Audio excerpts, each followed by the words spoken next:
After a difficult breakup, I found myself in a situation I never thought I'd be in, moving back in with my parents.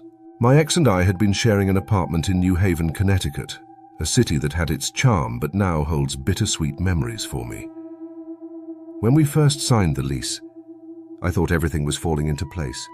We were starting fresh together, building a home. But here's a piece of advice I wish someone had told me earlier. Signing a lease with someone you've only recently started dating is a gamble, and more often than not, it doesn't end in your favor.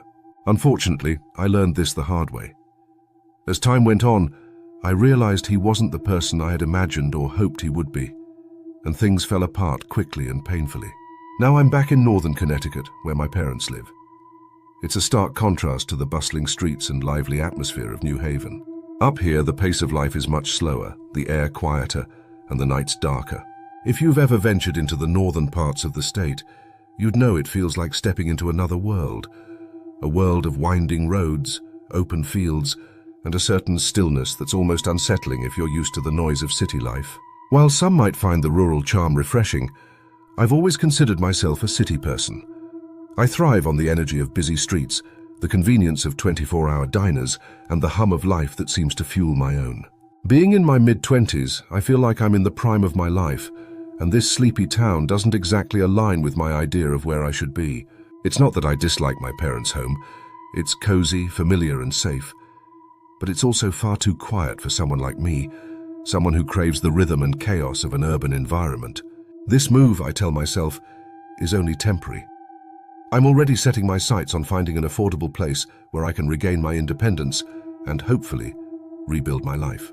One thing is certain, though. New Haven is no longer on the table. The memories tied to that city are too raw, too complicated, and I'd rather start anew somewhere else. In the meantime, to cover my expenses, I've gone back to my old job at the local urgent care clinic where I used to work before moving out. The staff was incredibly welcoming, happy to see me again, which was a small comfort during such an unsettling time. Even though I'm grateful to have the position back, there's a catch. Most of my shifts are overnight. The hours are grueling and disruptive, throwing off my sleep schedule and leaving little room for a social life. Not that social opportunities abound in this town anyway. It's not exactly a hub for young professionals or nightlife. But working overnight has its upsides too. The shifts are relatively quiet, and the tasks are routine, giving me time to think or catch up on simple work. After finishing my shifts, I often find myself craving a meal, what's technically my dinner but feels like breakfast because of the odd hours. Unfortunately, there aren't many options open at 4 a.m, so I usually resort to takeout. On one particular morning, after clocking out, I decided to stop at a nearby deli that opens early. It's a small place, but they have a surprisingly varied menu for the hour.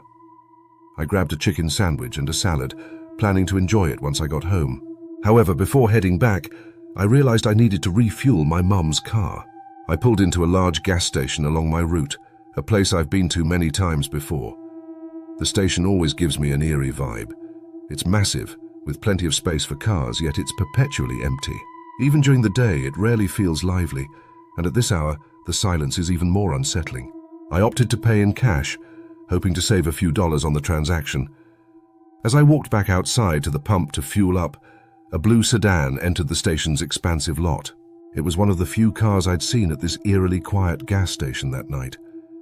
A man stepped out of the sedan, casually moving to the pump nearest to mine. I thought nothing of it at first, busying myself with getting the gas flowing. But as I started fueling my car, I noticed him out of the corner of my eye. He set his pump to fill automatically and then walked over toward me, crossing the small space between our vehicles. "Want to see something funny?" he asked, his tone unsettlingly casual for a stranger at this late hour. Every instinct in me screamed to ignore him, but for reasons I still don't understand, I hesitated and muttered back, "What is it?" That's when he raised his hands and started performing the detaching your thumb trick, the one where you fold your fingers just right to make it look like you're pulling your thumb off. He repeated the gesture slowly, glancing between his hands and my face with a peculiar expression. It wasn't friendly, nor was it fully mocking, but it left me feeling deeply uncomfortable. I gave a faint, forced laugh, hoping he'd lose interest and return to his car.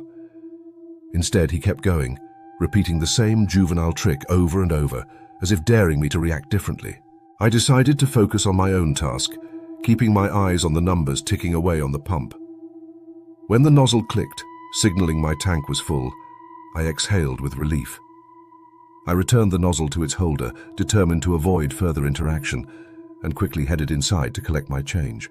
When I came back outside, I was surprised to see that the man was no longer at his pump, or anywhere else in sight. His blue sedan, however, was still there, its gas nozzle still running. The scene felt wrong. My unease grew as I walked briskly back to my car. Before getting in, I instinctively checked the back seat. Thankfully, it was empty. I climbed in, locked the doors immediately, and started the engine. The drive home was only about 5 minutes, but every shadow and every movement along the road heightened my paranoia. By the time I arrived, I felt a mixture of exhaustion and relief. I retrieved the spare key from its usual hiding spot near the door, unlocked the house, and replaced the key before stepping inside. After locking the door behind me, I went straight to the kitchen, eager to eat the dinner I'd picked up earlier. I made a point of moving quietly, not wanting to disturb my parents upstairs. As I sat at the kitchen table halfway through my sandwich, I froze. A noise broke the stillness of the house, the unmistakable sound of the front door unlocking and then closing. My stomach tightened as the room seemed to grow colder. Swallowing hard, I called out, "Mom? Dad?" My voice wavered. There was no response. Fear started to take hold as I abandoned my half-eaten meal and bolted upstairs to my parents' bedroom. I burst through the door, startling them both awake. "Someone just came into the house," I whispered, my voice shaking. My dad didn't waste a second. He threw on his robe and darted past me, heading straight downstairs to investigate. My mum and I stayed close behind, her face pale with worry. The first thing my dad checked was the hiding spot where the spare key was always kept. His face darkened as he turned to us and said, "It's gone."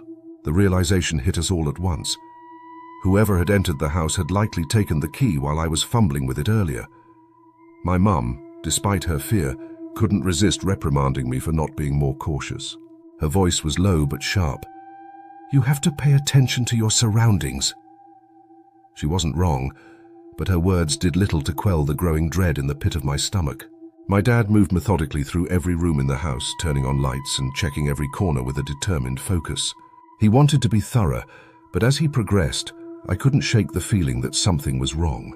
I lingered behind in my brother's old bedroom, deciding to double-check areas my dad might have overlooked. Not that I truly expected to find anything, it was more about trying to ease my growing anxiety. I crouched down and looked under the bed, shining a light into the shadows. Nothing. I moved to the closet, hesitating briefly before sliding the door open. Again, nothing. Letting out a small, shaky sigh, I headed back downstairs, feeling no closer to reassurance. Once on the main floor, I ventured toward the dining room, a space adjacent to the foyer where the front door was located. It was quiet, eerily so. The kind of silence that made every creak of the floorboards seem unnaturally loud. Something gnawed at me, a hunch, a prickling in the back of my mind that wouldn't let me leave the room unchecked. Reluctantly, I crouched down to peer under the dining table. My breath caught in my throat. There, crouched in the shadows, was the man from the gas station. The recognition hit me like a lightning bolt, a jolt of terror that turned my blood to ice. His face was unmistakable, even in the dim light. My reaction was instinctive and immediate. I screamed, a raw, primal sound that tore through the stillness of the house. The sound of my scream set off a chain reaction. My mum's panicked cries joined mine, echoing through the walls. Hearing the commotion, my dad came charging upstairs, his presence a beacon of reassurance, even in this terrifying moment. He stormed into the dining room, locking eyes with the intruder as the man emerged from under the table. Without hesitation, my dad confronted him, grabbing at his arms and trying to subdue him. Despite his age, my dad held his ground with a ferocity that belied his years. The fight quickly escalated. The man wrestled and shoved, trying to break free from my dad's grip, but my dad refused to let go. Adrenaline surged through me as I realized my dad needed help. My mum and I sprang into action, rushing toward the struggle. We clawed at the man's arms, landed punches where we could, and did everything in our power to weaken his resolve. The three of us fought as a team, desperation fueling every movement. Finally, After what felt like an eternity, but was likely only moments, the intruder realized he was outmatched. He broke free and bolted for the front door, his footsteps pounding against the floor as he fled into the night.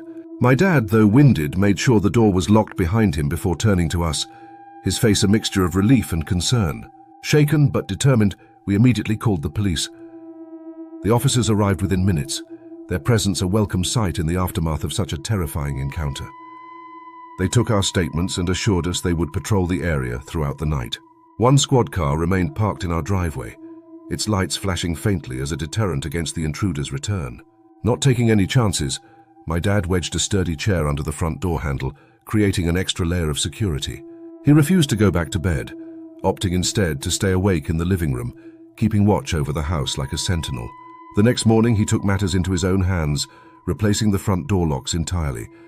He declared firmly that there would be no more hidden spare keys outside, ever. As the adrenaline wore off, guilt settled heavily on my shoulders. I couldn't stop thinking about how my carelessness had brought this danger to my family's doorstep.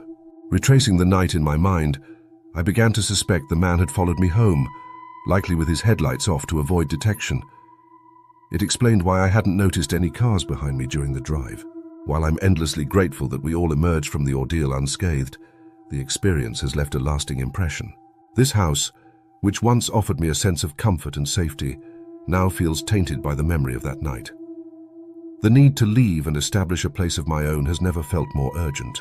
For now, though, I'm just thankful that my family and I are safe, and I'm determined to make sure we stay that way.